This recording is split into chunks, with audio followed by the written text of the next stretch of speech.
ધોરણ 9 વિષય ગણિત સ્વાધ્યાય 11.1 એનો પ્રશ્ન નંબર 4 રકમ જોજો.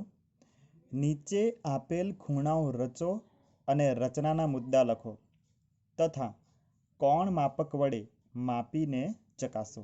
કોણ માપક વડે તમારે માપવાનું છે. રચનાના મુદ્દા પણ તમારે જાતે લખવાના છે.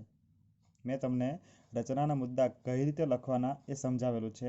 શરૂઆતની 3 રચનાઓ મેં તમને બરાબર કઈ રીતે રચનાના મુદ્દા લખવા એ તમને સમજાવ્યું છે. એટલે હવે રચનાના મુદ્દા તમારે જાતે લખવાના. પહેલું માપ આપ્યું છે 75°. હવે 75°નો ખૂણો રચવા માટે આપણે શું કરવું? તો આપણી પાસે ખૂણાના માપ કઈ રીતે રચી શકીએ? તો 60°નો રચી શકીએ, 120°નો રચી શકીએ. એ રીતે આપણે ખૂણાઓ રચી શકીએ. પછી 30°નો રચવા માટે 60°નો રચીને તેનો દ્વિભાજક રચવો પડે. એ બધું આપણે જોઈ ગયા છીએ. હવે આપણે રચવાનું છે 75.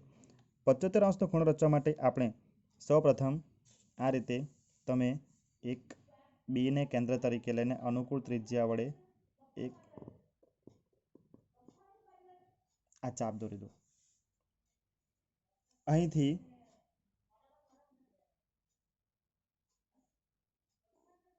ચાપ મારી દો. બરાબર.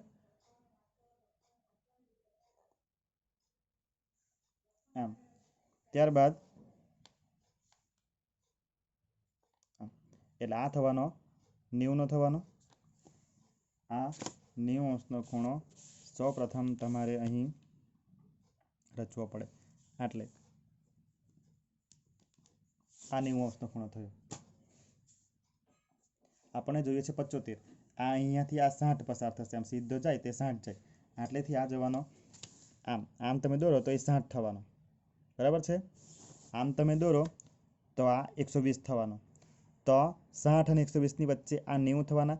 બરાબર. આ 30 બે ભાગ પડી ગયા એટલે 60 ને 30 90. હવે તમારે 75 રચવાનો છે. તો અહીંયાથી આ તમારો થવાનો 60 અને આ 90 છે. તો આ વચ્ચેનો કેટલો થવાનો? 30નો થવાનો.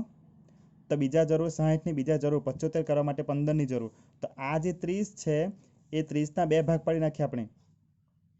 આ 30 થવાનો. માપપટ્ટીને આ રેખા તમે જોઈ શકો. બરાબર. રેખા દોરી નથી પણ માપપટ્ટી સીધી મૂકી છે મેં. એટલે એ થવાનો 60નો અને આ 90નો. તો 60 ને 30 90 એટલે આ વચ્ચેનો થવાનો 30નો થવાનો.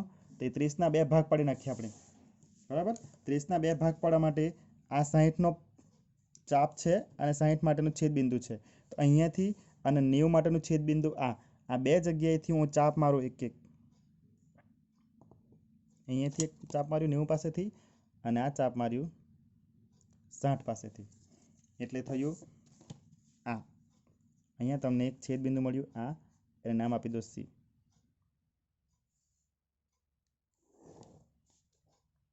તો આ ખૂણો સી આને નામ આપીએ આપણે એ. તો એ બી સી આ ખૂણો થવાનો 75°નો.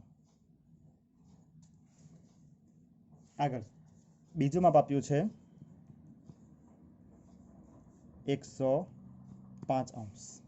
ચાલો 105°નો ખૂણો દોરતા હું શીખું છું.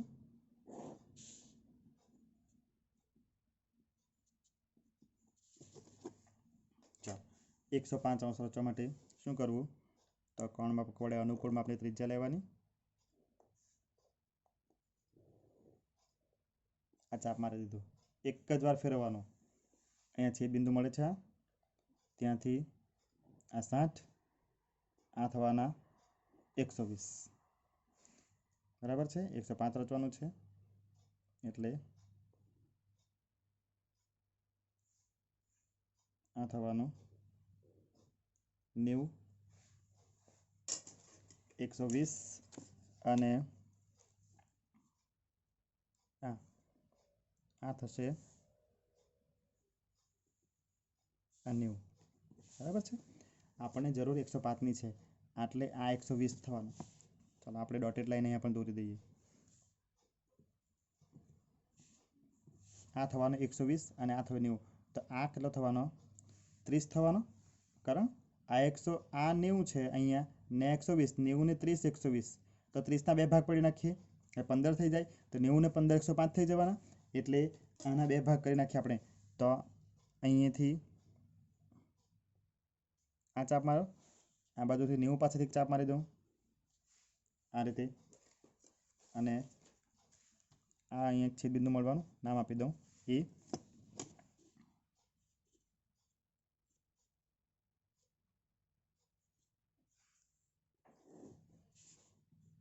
આ ખૂણો ABC એ થવાનો 105 અંશ.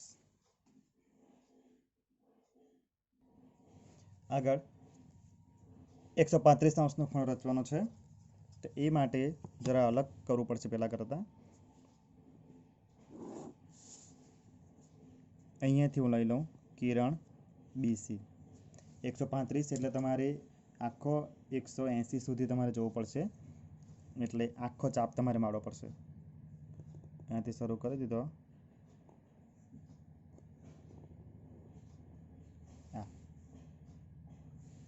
ત્રિજ્યાનું માપ બદલવાનું નથી, આ માપ એટલું ને એટલું જ રાખવાનું છે, એને બદલવું નહીં.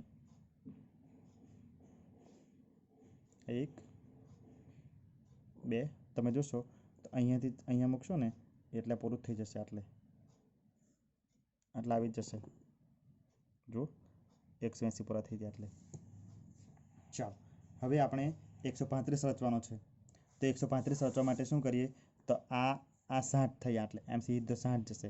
અહીંયાથી જવાનું 120 ને આ બાકીના 60 જ થવાના. 60 60 60 180 થઈ જાય તો આખી રેખા થઈ ગઈ. તો એના માટે આપણે આ 60 છે એ 60ના બે ભાગ કરી નાખીએ અહીંયાથી. તો કેટલા થશે તમે વિચાર કરી શકો.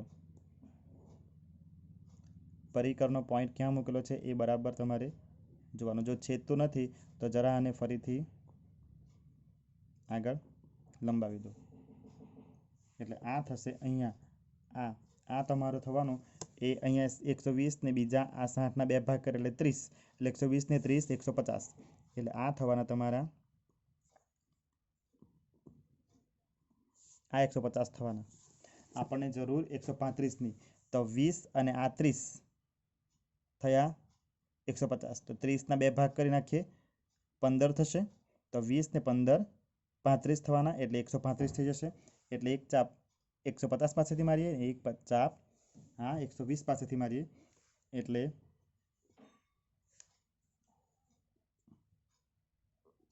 150 પાસેથી ચાપ માર્યો, 120 પાસેથી ચાપ માર્યો. નામ આપી દીધું એને એ. અહીંથી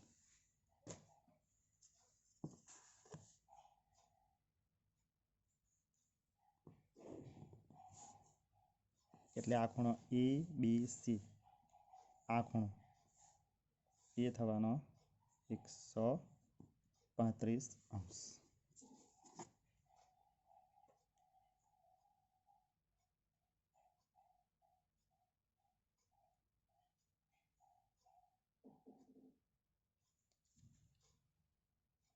સ્વાધ્યાય 11.1નો જ 5મો પ્રશ્ન. આપેલ બાજુઓના માપવાળા સમબાજુ ત્રિકોણની રચના કરો અને યથાર્થતા દર્શાવો. હવે આપેલ બાજુઓના માપવાળા એવી સૂચના લખી છે. હવે તમને કીધું હોય કે 5 સેન્ટીમીટર બાજુવાળો સમબાજુ ત્રિકોણ રચો, તો તમારે આમાં 5 સેન્ટીમીટર લેવાનું.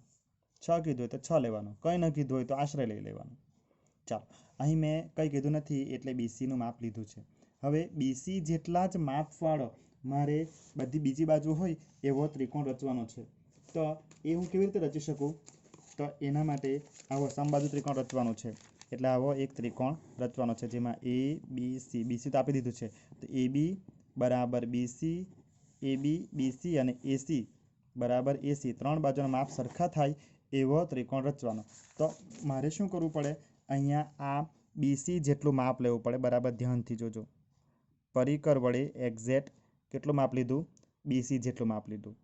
આટલા જ માપ વડે બીને કેન્દ્ર તરીકે લઈને ચાપ મારું ઉપરની તરફ, અને સીને કેન્દ્ર તરીકે લઈને BCના ઉપરના ભાગમાં ચાપ મારું. બંને ચાપ છેદે છે. આ બે ચાપ છેદે ત્યાં હું A નામ આપી દઉં, અને આ બાજુથી એ અને બી ને જોડી દઉં, આ તરફથી એ અને સી ને જોડી દઉં.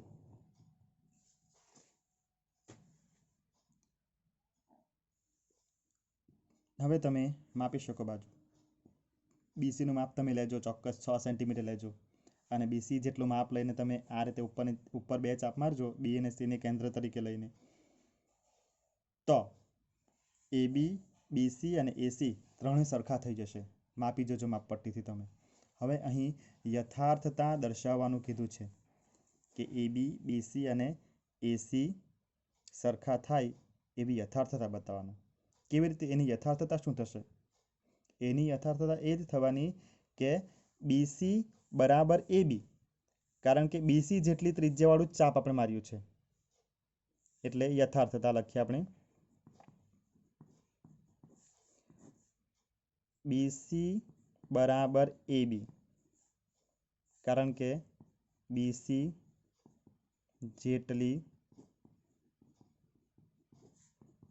ત્રિજ્યાવાળું ચાપ, અને બીસી બરાબર એસી પણ થવાના, કારણ કે બીસી જેટલી ત્રિજ્યાવાળું ચાપ છે, એટલે એમાં પણ આ જ આવશે. આ તમારે લખી દેવાનું.